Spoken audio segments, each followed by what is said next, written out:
Hello everyone.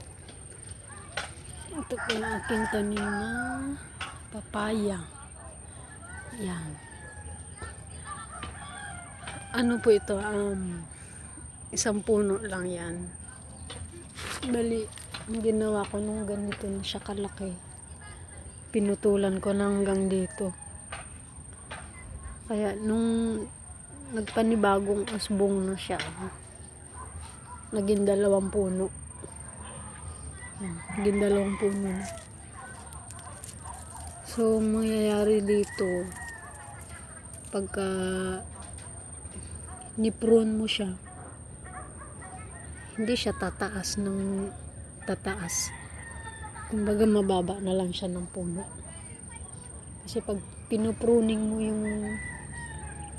yung tanim mo, pag gusto mong hindi pag gusto mo nang hindi tumaas, ipupruning mo siya para mapanatili yung baba lang ng puno ng yung tanim.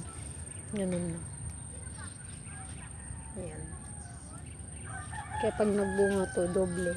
Kasi nagkaroon siya ng 2 puno. Isang puno lang, pero nagkaroon siya ng 2.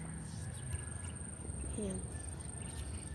Ito tataas pa to ng konti, pero hindi na siya tataas ng yung sobrang taas. Kasi yung ibang papaya, pag hindi siya napupruning, sobrang taas ng puno. Kaya kailangan susungkitin mo pa yung mga bunga. Ito, aabutin mo nilang yung mga bunga niya pagka mababa lang siya. Parang ito katulad ng aking langka.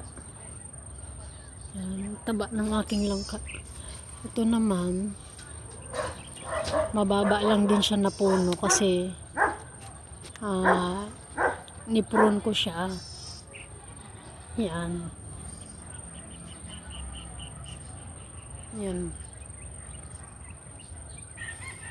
Para hindi siya tumaas ng sobrang taas. Kaya ni-pruning ko siya. Ayan. Yun lamang po. Thank you for watching.